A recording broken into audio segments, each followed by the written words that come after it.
Lucid dreaming is when you're conscious during a dream. This typically happens during rapid eye movement known as REM, the dream stage of sleep. An estimated 55% of people have had one or more lucid dreams in their lifetime. Hello, my lovelies! This is Jenny from Jenny's Fun Facts. We just want to take a moment to thank you so much, P Eats Meal Preps, for sponsoring our episodes. New menu out every Friday, order by Sunday, delivered fresh by Tuesday. And guess what? They deliver to all Montreal surrounding areas as well. Healthy, fresh, and delivered to your door for free. Add them and our podcast on Instagram at p.eats_P as in Peter, R-E-P as in Peter, S. Thanks, P Eats Meal Preps.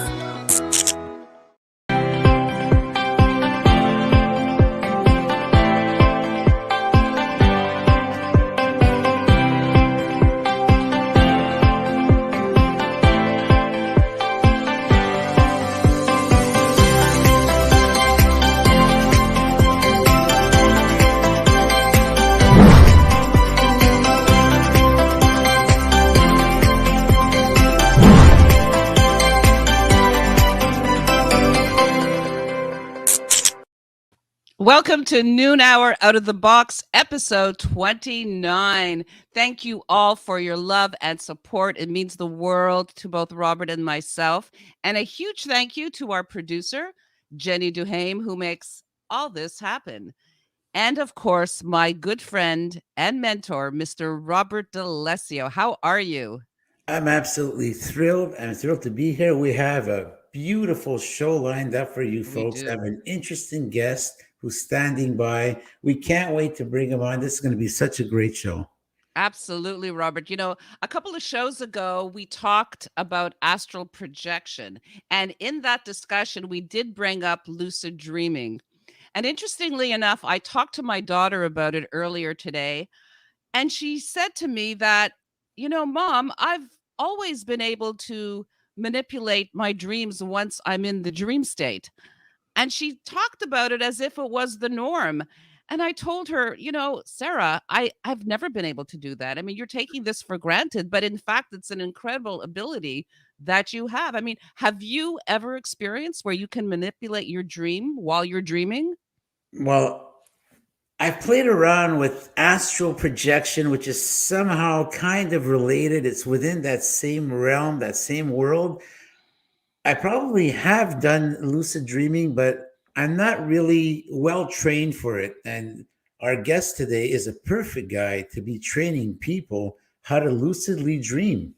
Absolutely. But before we get into actually meeting him, let's talk about what lucid dreaming actually is, because some people have a misconception where they actually literally think it's lucid dreaming, where they just have clarity of what they're dreaming about, but it's not that at all. So in fact, what is lucid dreaming? A lucid dream is a type of dream where the dreamer becomes aware that they are in fact dreaming. During a lucid dream, the dream may gain some amount of control, or the dreamer rather, over their dream and the character's narrative or environment. However, this is not actually necessary for a dream to be described as lucid. Esther. Yes. Dream on. Here are 5 techniques to try to lucid dreaming. And this is from healthline.com. One is reality testing or reality checking is a form of mental training. It increases metacognition by training your mind to notice your own awareness. And 2, wake back to bed involves entering REM, which is also known as a rapid eye movement, sleep while you're still conscious. So number 3, mnemonic induction of lucid dreams, otherwise known as MILD, is based on a behavior called prospective memory, which involves setting an intention to do something later. In MILD, you make the intention to remember that you're dreaming. Number 4, keeping a dream journal, and our guest will talk about that, or dream diary. And this is a popular method for initiating lucid dreaming. When you write down your dreams, you're forced to remember what happens during each dream. It's said to help you recognize dream signs and enhance awareness of your dreams. 5. Awake initiated lucid dream or wild happens when you directly enter a dream from waking life. It's said wild helps your mind stay conscious while your body goes to sleep. Absolutely. And there are benefits of lucid dreaming as well. Here are some of them. Number 1, overcoming nightmares. Number 2, relieving anxiety. And number 3, actually improving motor skills. Well, the bottom line, lucid dreaming happens when you're awake, when you're aware actually that you're dreaming. Often you can control the dream storyline and environment. It occurs during REM sleep. When used in therapy, lucid dreaming can help treat conditions like recurring nightmares and PTSD, which would be post-traumatic syndrome disorder. Stress disorder. Stress disorder, okay. Researchers think it might also aid physical rehabilitation. Yes, that's so fascinating. I had no idea before I did the research that lucid dreaming could actually have therapeutic uses. So it's so very fascinating. Well, folks, we have someone very special who's standing by. He's our special guest today, and he knows a thing or two about lucid dreaming. So without further ado, let's bring him on to our show. His name is Ian Schranz, and he is an expert on lucid dreaming, and he's coming to you from Memphis, Tennessee. Ladies and gentlemen, let's welcome our guest, Ian. Hey. Hey, Ian, how are you? Thank you for being here. Yeah, I'm good. Thanks for having me. So tell us about how you got into lucid dreaming, and then tell us about your website and what you have to offer. Sure. I originally got into lucid dreaming when I was a kid, about 12 years old. I was having frequent nightmares, and I was trying to figure out how to overcome them. And that's when I kind of first discovered lucid dreaming, where you can actually control your dreams. So, rather than being chased around by a nightmare, you can actually control that dream, understand why you're having that nightmare, and then start to have fun experiences instead. So in my adult life, I made a mission to start teaching other people how to lucid dream, especially adults, who've had PTSD or traumas or addictions that you're trying to solve, or even if you're just trying to, improve your mental well-being, have more fun experiences, or even, improve job situations. Lucid dreaming can be a sandbox for your mind where it can be all across the board. And if you're interested in learning more, feel free to check out foreverlucid.com. There's some initial training, and we also have a YouTube video showcasing the training and what you might be able to learn. Yeah, that's amazing. You also have a journal called Forever Lucid, which is available on Amazon. Here is the cover of it. So what is the benefits of having a dream journal? Yeah, it's really a great place to start logging your memories and your dreams, because what you'll find is you'll see patterns in those dreams. And if you're trying to become lucid, which is you're self-aware and realizing that you're dreaming, then you'll start to want to look for those patterns. And then once you start seeing common patterns in your dreams, you'll start to realize, hey, I am dreaming. And then you can do extra steps like reality checks, where you actually test certain laws of physics protocols, like trying to push your finger through your palm. That won't go through in reality, but in your dreams, the laws of physics don't apply. So your finger would go straight through your palm. And then that's another way to realize that you are dreaming. And then you can start, having fun dream adventures. And how does lucid dreaming marry in with meditation? Does it have some kind of a connection? Well, it's very similar states of mind. If you're familiar with the different states, alpha, beta, theta, delta, gamma, you're all reaching different wavelengths for your own subconscious mind.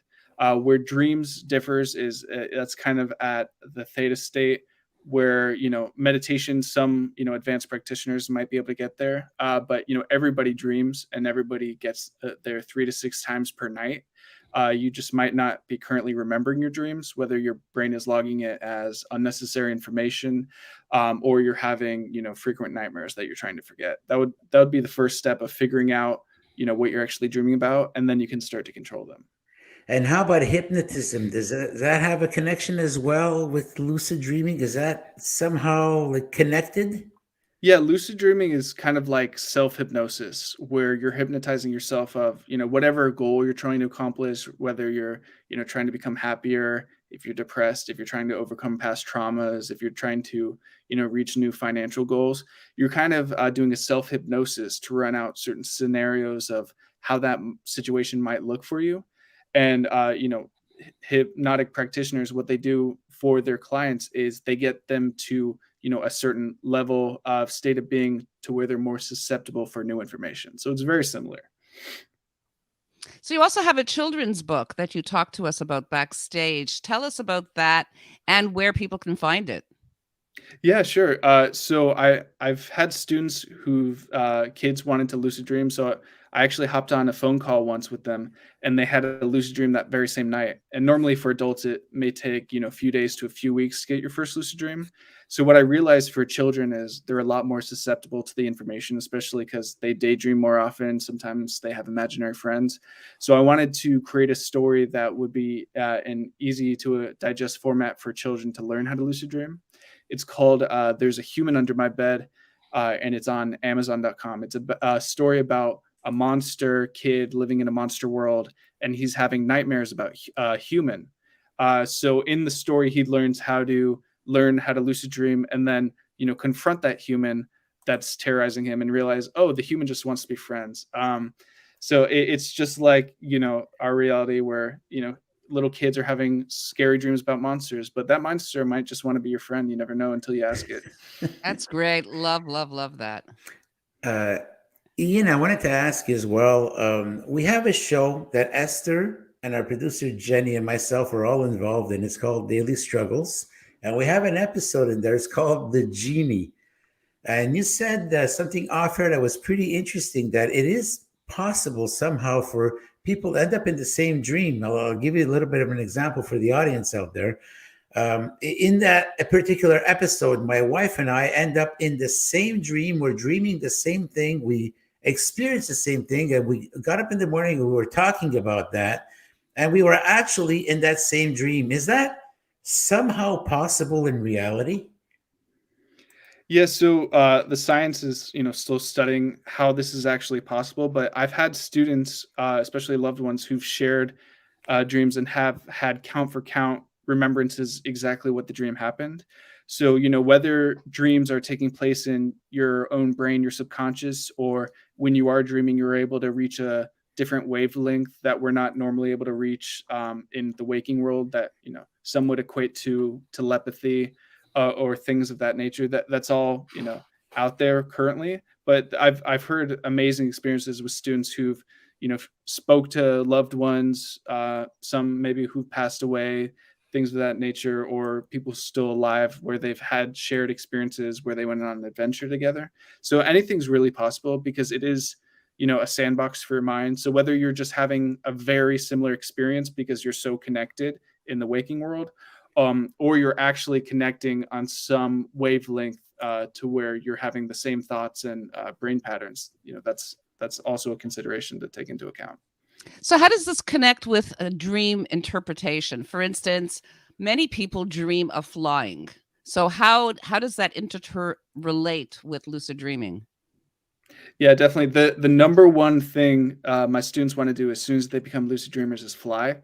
That's their go-to thing, because laws of physics don't apply. You don't need any technology. You can just fly around and have a great time.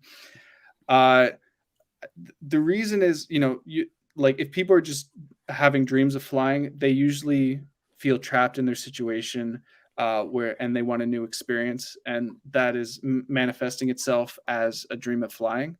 I used to do a lot of dream interpretations with my students, but I found internally that if you just ask yourself the question, why am I having this dream? You'll come up with profound answers to, your own subconscious explanation of your events. And then you can start to overcome them and achieve what you're looking to achieve. So the audience out there, they can reach you through foreverlucid.com. Is that correct? And they could also get information on your course, the Lucid Accelerator. And are there links as well to your journal and to the children's book there as well? Yes, they're all links on the main site. And if you just want to look it up, you can go on Amazon for Forever Lucid Journal, or There's a Human Under My Bed. And then as far as the course, there's an initial training where you can, it's about a 45-minute video where you can learn some initial tips on how to lucid dream. And then if you're interested in taking the course, it's a 6-week intensive course. We're currently doing a holiday special. And feel free to sign up there. And then if you have, something more pressing that you might need one-on-one attention, feel free to reach out to me through email at ian@foreverlucid.com. Okay, fantastic. This has been so fascinating. Ian, I want to ask you this question here. I do a lot of this stuff. Premonitory dreams. Is that something that is somehow connected to the whole realm of lucid dreaming? Yeah, definitely. Premonition dreams are kind of, for explanation, it's things that you dream happen and then they happen in your waking world, sometime later or immediately after. And if you kind of think about why we dream in the first place, we're logging our short-term and long-term memories, and then we're planning out future events. Back in the time when we were hunter-gatherers, we had to be, well aware of where are the locations that we can go that are safe, that we don't have to worry about. So now that we're, more comfortable in these first world and second world environments, that you start having dreams of, maybe your car breaks down or things of that nature. That then comes down to its own question of, is the chicken laying the egg first? What's coming first? Are you having that experience because you dreamt about it, or did the experience happen, vice versa? So that's its own interesting question. And if you look on, just a very simple level, the reality you're currently experiencing in this 3-dimensional world, the walls in your room, the chair that you're sitting on, the computer that you're watching this event on, you have to realize that first it was a thought in somebody's head to create this product. Then they believed they could do it. And then they took the proper action to then create that product or service. So then it comes to a very simple realization that our entire reality is just accumulation of our thoughts, beliefs, and actions. And then how you, perceive that reality is just based upon how you change your thoughts, which then influence your beliefs, which are just thoughts you continue to think. And then the actions are what you take action upon based on your belief system. Is lucid dreaming a healing process? Yeah, it definitely can be. I originally got into teaching lucid dreaming to help veterans with PTSD and then people with childhood traumas. Because what it allows you to do is get in touch with your subconscious and find the root cause of that trauma. So you can then get the closure you're searching for. Some people relive the event and get the closure that way, or some people actually change the event. So then it rewires your memory patterns into a new event that's a more positive experience for you. So there's many ways of tackling it, but it really just comes down to your personality and what you're hoping to achieve. Are you planning on giving any conferences after when COVID one day hopefully is going to be over? Like, I'll give you an example. Could it be like a weekend getaway where you have like an all-inclusive, you got your meals, whatever, and during the daytime or the evening you would have like a conference? Is that something you're planning on doing? Yeah, eventually I'm designing a 3-day event where, I will guarantee you get a lucid dream within that first 3 days, mainly due to certain advanced tactics and meditations working into actually coaxing you directly into a dream. We're still working on that, working out the kinks. Right now, if you're just interested in learning how to lucid dream, the Lucid Accelerator is pretty much all you need. It's just a 6-week intensive course with about 10 to 30 minutes of action items per day. And these are really just fun techniques to help prepare your mind for lucid dreaming. And then it's kind of like exercise. As long as you keep up with it, 10 to 30 minutes per day, you'll be getting consistent lucid dreams, throughout. Well, this has been such an amazing show. Thank you so much, Ian, for coming on. This is like a great, enriching experience. And now you got me fired up over here because I want to same here. So, yeah, Ian, Are you planning on visiting Canada at some point? And if you do give these conferences, it's like Canada is going to be a stopover, notably Montreal, where we can meet up with you personally. Yeah, definitely. I've done some world traveling, but I haven't visited Canada yet, so it's definitely on the list. Awesome. Well, thank you so much. Thank you, Ian. Thank you so much, Jenny, for producing our show. Thank you, Esther, for being an amazing co-host. And join us again next week. It's going to be our last show before we go into a 2-week little hiatus, a Christmas break. And this is going to be like absolutely exciting. So thank you so much to everybody for tuning in. As we sign off, we have a good friend of ours here, Teresa Picciano, who prepared a little pet peeves video that we'll be signing off with. Thank you and see you next week. Bye-bye. Bye-bye. Ciao for now. Happy dreaming.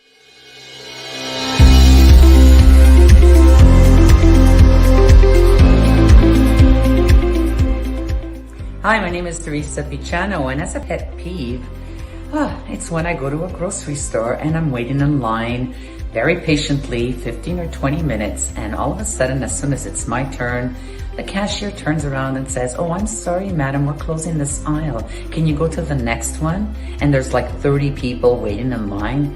Excuse me, Miss Cashier, couldn't you advise us, myself and everyone else, like maybe 5 or 6 people before so that we can have a chance to move out?